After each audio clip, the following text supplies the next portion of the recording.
slingshot against the wasp nest. That could go so poorly. Hey up there! Hey down there! There we go. Now we're both yelling.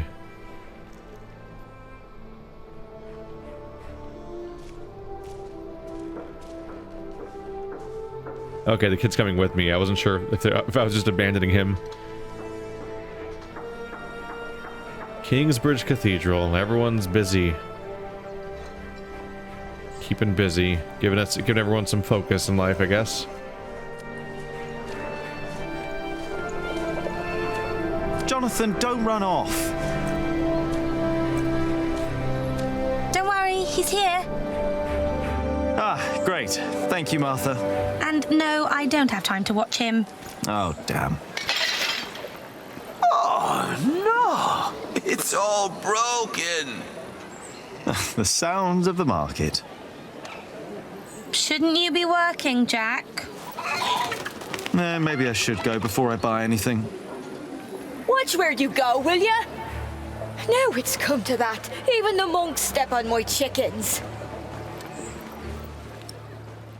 Well, despite all the bickering, it seems like this place is thriving ever since the refugees arrived, as opposed to being a cold, dead rock is what it felt like for the entire previous chapter. So, how's business? All well?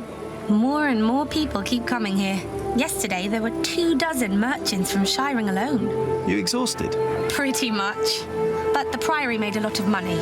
Seems the Earl just raised the taxes at his market, so they all came here instead. Now they've all returned to Shiring for the Fleece Fair. Is the Earl asking lower taxes at the Fleece Fair? On the contrary, from what the merchants told me, it's even worse. So they all have to trade their wool there, including Aliena and the Prior. But you need a license to do a Fleece Fair, and only Shiring has one.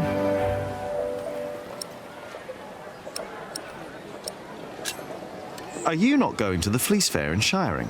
No, Philip asked me to supervise the market here. So now you're working with Philip and Aliena? I know, it's a lot of work. But we all want the same thing after all. And what's that? To keep this place in good shape. This is our home. Yeah, I guess. You should be working too. I'm just taking a break. Did you see Aliena? Maybe she was heading home. I think she's expecting a visitor. A visitor? Do I hear jealousy in your voice? I don't know what you're talking about.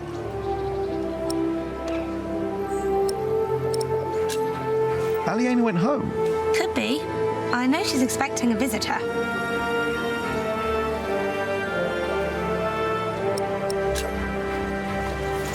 Do you want to buy some of this fine cloth, Jonathan? Great idea. I could make you a red robe. Or a blue one. No. No, that would be silly now, wouldn't it? What is the colour that monks wear? Brown and black and grey. How do you get along with Alfred? He usually only talks to me when he wants me to cook for him. Why would you keep cooking for him? He doesn't have a wife. And he's my brother. I wouldn't ask you to cook for me. Jonathan wouldn't either, and he's your brother too. Jack, no one's supposed to know. Don't worry, he's a little monk. He is everyone's brother.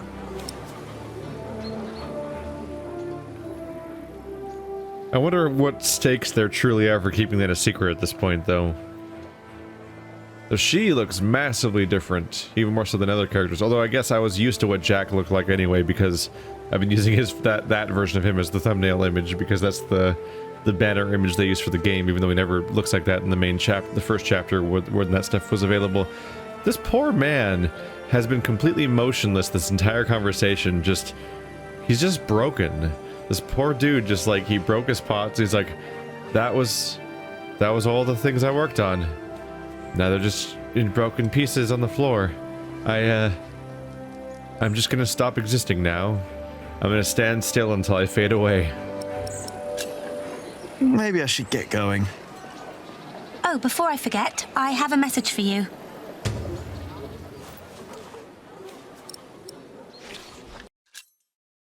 Message from Ellen, 11:41. Cub, I need to talk to you. I will be at the small clearing near the river. So it's our mother. I think Ellen wants to talk to you about Papa. What's there to talk about? Tom doesn't believe I can be a builder. That's not true. That's what she wants to talk about. Papa knows what you can do. He told her. Oh, did he? Yes. He's complicated. He is. On days like this, you can almost get lost here. It'd be a bit odd if he didn't think you could be a builder, considering you seem to be better at this than Alfred. Or at least that's what's being hinted at. Whoa, hit the map and it just went quiet for a moment there. Okay. A lot going on now, but this is all, that's the familiar territories. Walking in circles around that area was where a lot of the last chapter was spent. And there's the outside village that we haven't seen so much, but Aliena's house is out there off the main street, apparently. We've seen the toll hut. He's still... That guy's still alive. They're always leaving that poor old man out in the cold. I didn't think he'd live for the next 5 years, but there he is. The clearing is where we found some of the stone that we're probably building the cathedral out of. The mill was a mess, if I remember correctly. All I know is that suddenly the quarrymaster wants us to pay for stone. And the verderer of Shoot Forest now insists we pay for timber. The verderer and the quarrymaster both claim that they act on orders from the Earl of Shiring. If our workers find out, they'll get nervous. And rightly so. Of course. This is a terrible problem. It is. But I can assure you that we will be safe for the next few weeks. I've planned ahead for a case like this. You have? There are always bound to be shortages. We can pay our workers and there's enough stone and timber for a month. If it weren't for you, we'd be lost now. But our problem remains. I must talk to the Earl. Indeed. But first, we need to talk to the workers. They need to know. I agree. So the new Earl of Shiring is bleeding our entire production dry by mandating costs on the resources used in this very expensive and time-consuming project of a lifetime. What are you doing out here, Jack? Did you finish your corbel? I'm not done yet, but I'll do it later, all right? Why do I have the feeling that the corbel won't be finished today? Or tomorrow?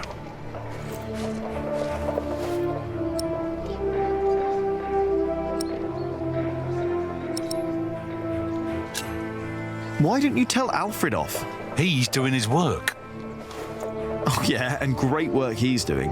He's doing his best. And he finishes what he starts. Jack, please. We have much bigger problems to solve right now. The Earl of Shiring has stopped supporting us. If we don't do anything about it, we'll have to send the workers away. We'll have to stop building the cathedral. I will talk to Percy Hamley. And if he won't see me, I will talk to the king, or this will be the end of Kingsbridge. Can I help you? Yes, by doing as you're told. Do your job, and only your job.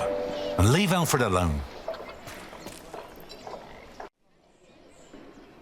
Oh god, I just remembered, because there was so much going on during the opening cutscenes, and I kind of had to just wait it out for a bit because there was so much going on, but I just remembered that they sent the Nightmare Man on a crusade. Why now, all of a sudden? I don't know. Like the horrible, murdery, rapey blonde dude that's just the worst all the time. He got to go on a crusade? Oh god. That's that poor country he ended up in. We'll find a solution. As Martha and Ellen died these, part of Aliena's business, fetch a high price. What's wrong? Fulling the wool is hard work, isn't it? Backbreaking. That's why we don't have much cloth to sell. At least they sell well. Why do you ask? I thought I had an idea. Maybe not. Without his support, You thought you had an idea. You've talked to the king before. What are you thinking about? Hopefully, he will. First market was 2 years ago. Philip's idea. Aliena and Martha helped a lot.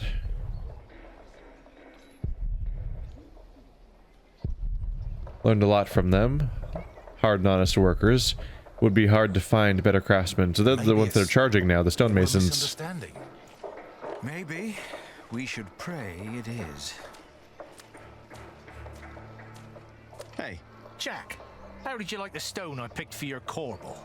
I like it. You were right. Now I only need to get better at carving. Well, give it time, Jack. You'll get there. Now, better get back to work. Who knows how long we can still work here?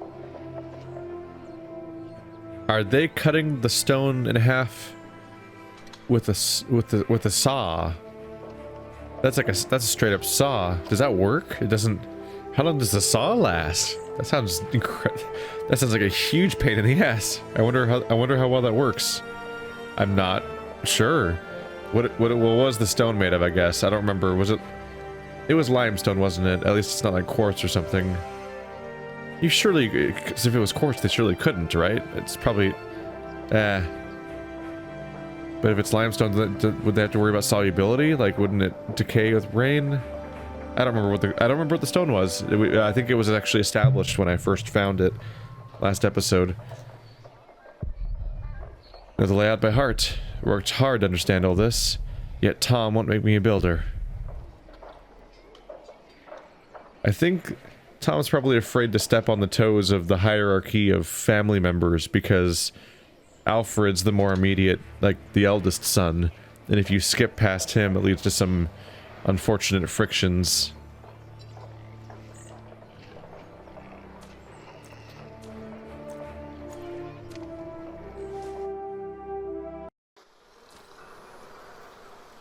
Oh wow, everything looks different now. Here's where we saw the thieves before. More hornets. Wasps. They're everywhere. Get up. The mortar won't mix itself.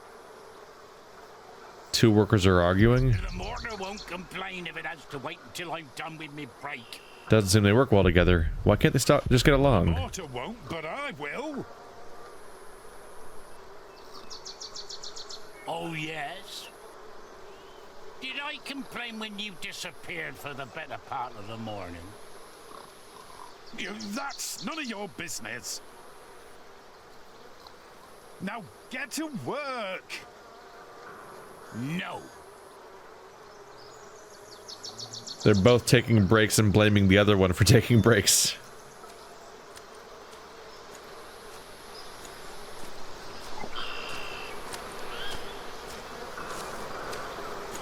What's the problem? I'm taking me well-deserved break. Well-deserved? You deserve a good kicking, you lazy drunk. Better a drunk than a bearded bastard. Come on then, kick me. Show me what you got. Please, this is leading nowhere. Think for a moment what other people would do.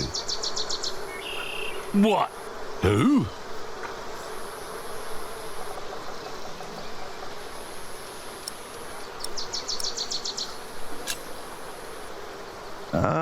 Tom Builder. Now he's a hard worker, isn't he? True, he's a hard worker, that he is. But also the man knows how to take a break. And he knows when to give others room for a break. This is not your break. You've been taking a shit for half a day and used up yours. Now don't you start and ruin mine too. Oh, wow. Look at them go. When I take a break, you take one too. Has your wife been cooking again, eh? Go! Dare you! Go! Drink yourself to death!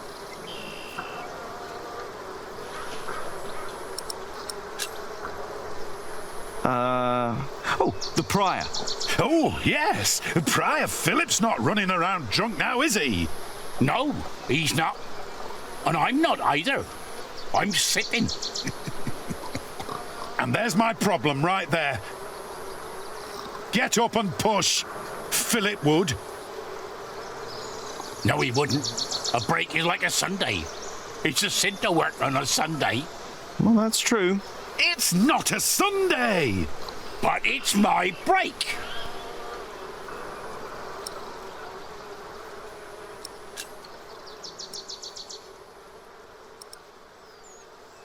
He must be incredibly drunk, because the biggest insult he could come up with was that the guy has a beard. I guess he was also calling him a bastard. Maybe. But like, I may be a drunk, but you're a bearded bastard. I'm like, that's a weird comeback for being drunk. The Earl of Shiring. Which one? Earl Bartholomew or the fat one, the new one? Percy Hamley! You don't know the name of our Earl? He's not my Earl. I'm from Earl's Castle. Bartholomew was my Earl, and a great man. But he's dead now, isn't he? Gone. You should know the name of your new Earl. What?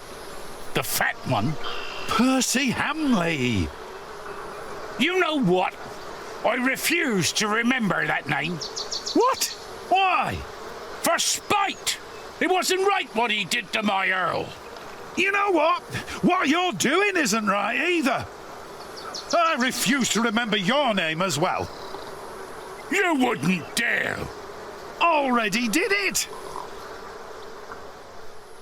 This is the single most petty argument of all time, and I'm only going to encourage it. Alfred Builder. Oh, he's a good example. He's a master builder now. But he likes his beard, doesn't he? Oh, yes, he does. But he's always sober when he's working.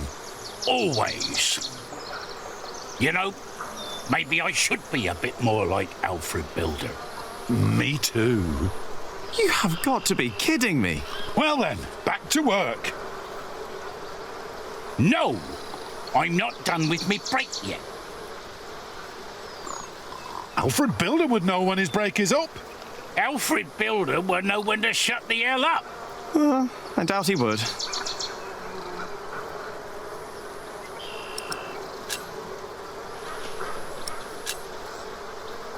What about King Stephen?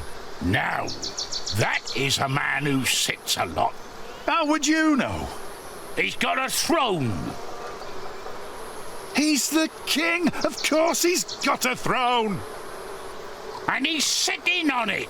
He's got a throne. Of course the man knows how to sit. Oh, like you mean? Yeah, like me on me well-deserved break. Or you on yours when you're sitting on the shitter for half a day. I was not! I heard you farting from here. You think I want to shit for half a day? You think that?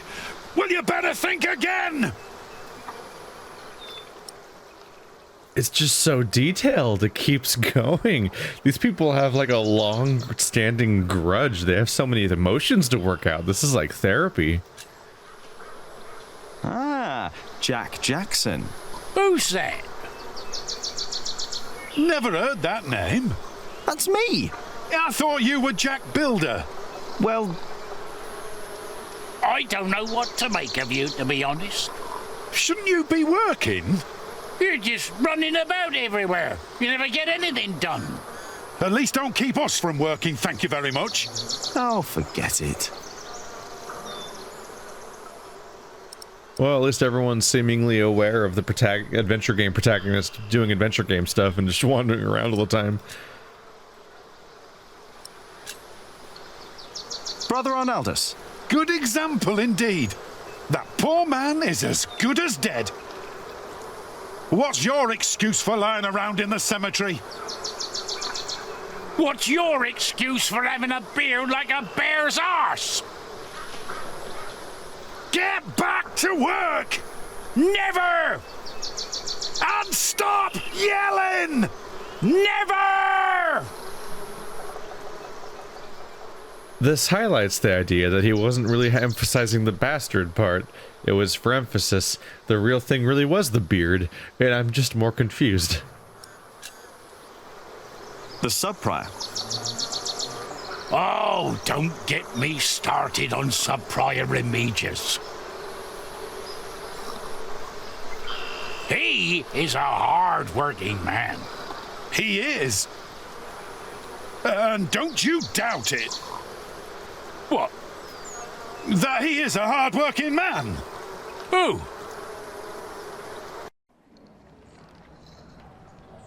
Sub-Prior Remigius, you fool! What? How dare they? How dare you? Shouting in the cemetery like heathens! Silence! Do you have any idea how hard the work of a sub-prior is? How much devotion and painful work it takes to teach our novices, our monks? And you dare call me a fool? We didn't. Silence, I say! I will think of a way to make you two understand the kind of behavior I expect in this priory. I think they'll be busy for a while. We The place our stakes trust in are you. raised. Holy crap. That was perfect. This is how you thank us? It ended better than I could have ever imagined. Better stay away, or Remigius will start scolding me too. Your brother Arnold is sleeping by Cuthbert's grave. Cuthbert died half a year ago. I miss Cuthbert. Philip is too forgiving. The Hello, Cuthbert has to handle everything he neglects. I hope you're happy wherever you are. What do you mean, wherever he is? He's lying right there. I made sure his wait for Judgment Day is comfortable. Philip thinks we might go to heaven when we die. No. We lie in wait till Judgment Day. That's why I want someone good to bury me, to make sure I lie well. I hope you will remember your promise that you will bury me. Well, that was a long time ago. My first night in the priory. I'll bury you, Brother Arnaldus. Don't worry. Thank you. And thank you for looking after Cuthbert. Everything. Poor guy. Our character's getting used to this place pretty well, though. He's fitting in. I guess no one ever found out that he burned down the church. Boy, would that be awkward. Cuthbert's last days. Cuthbert died in the first weeks of 1141. It had been a harsh winter. In the days before his death, he had complained that he had trouble breathing and was suffering from a pain in his chest. He instructed Malleus to find him a herb called Mary's Tears. The tea he made from the herb seemed to help for a few hours, but the same night Cuthbert's fever got worse and his breathing shallow. Malleus stayed with him and talked to him until he fell asleep. The next morning he did not wake again. When Cuthbert died, he was 68 years old. 58 years of his life he had spent in Kingsbridge. There was no one old enough to remember the day he had come to the priory. Cuthbert had never talked about his family, but to most monks he had been like a father, and to Jonathan, a grandfather, which had given Cuthbert great joy during the last years of his life. May he rest in peace. And more worries. I only added to the yelling. Now there's just more yelling. There's 50% more yelling happening now, and it's just changing course and renewing itself. I'm concerned about all the wasp nests. I just don't see how you can possibly regain Everything all right, Jonathan?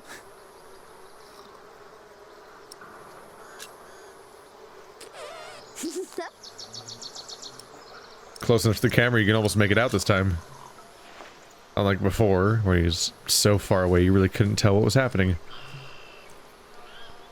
I want to do something about the wasp nest, but I'm watching Jonathan right now, and it seems like it'd be just a bad idea to screw with those when the kid's nearby. Or ever, really. Aliena doesn't seem to be around here. Are you? No. Oh, you're not heathens. Then you should know better. You should know better if you're not heathens. The apse. From here, cathedral looks finished. Only a few more years. Tom's name will be known in all of England. Didn't think it'd be done that fast. Ooh. We place our trust in you. I wonder if I get some special access to the office with Remigius not there. And this is how you thank us?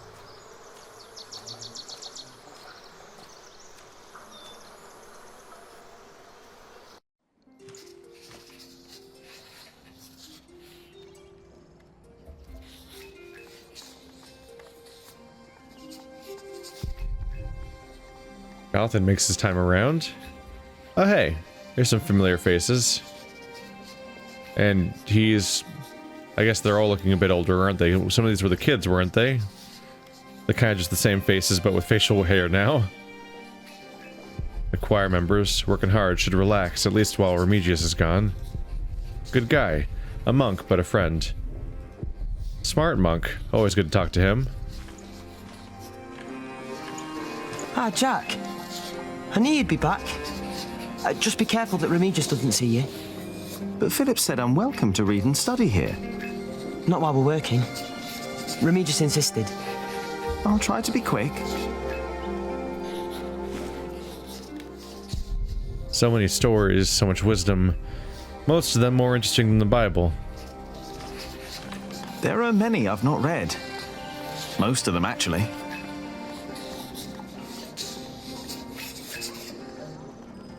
Can I ask them about Aliena? I should try to find Aliena instead. It's been too long since I saw her. Been too long? You saw her earlier today. I guess you're not counting that as seeing, I guess. What is it that you're working on? I'm copying pages of the book Prior Philip wrote. We finished the original last year. I didn't know he wrote a book. Not many know of it. The content is critical of the church and bishops.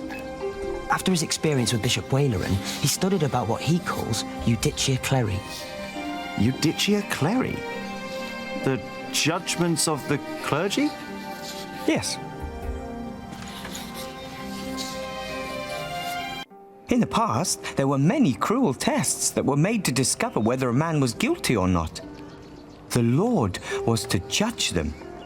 These ordeals were called Judicium Dei, the judgment of God. Some had to hold burning iron in their bare hands. Others were drowned. Some were burned on the pyre. And if they were innocent, God would save them. There'd be no martyrs if that were true. Even Adolphus would have been saved. Yes. God works in mysterious ways.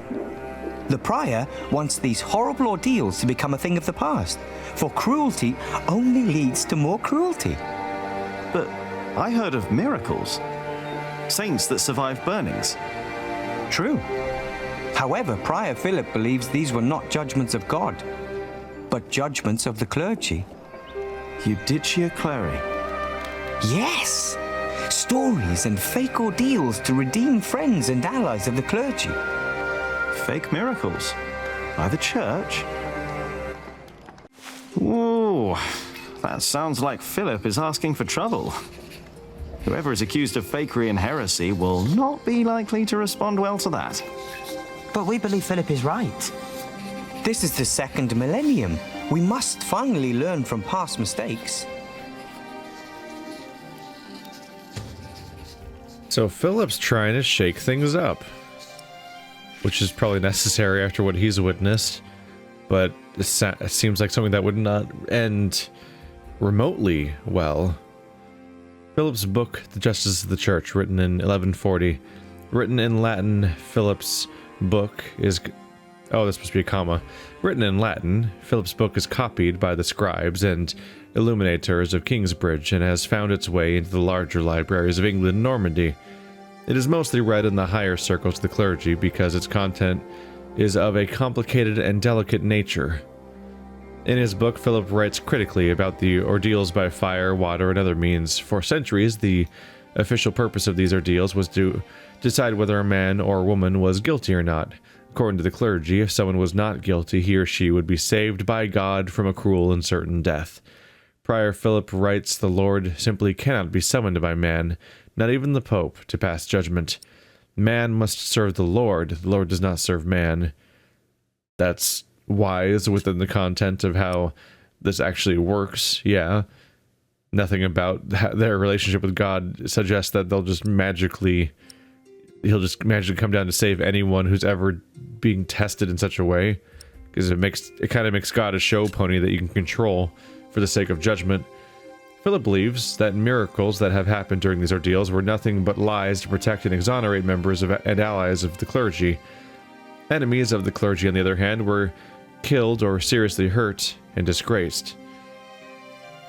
Furthermore, Philip writes that the suffering of the martyrs of the past proofs that God is not simply saving people from burning and drowning. According to Philip, these ordeals must be stopped at all costs. Somebody's actually, learning from past mistakes and doing what they need to do. Because you can't just have people hold burning shit and be like, yeah, God will fix it.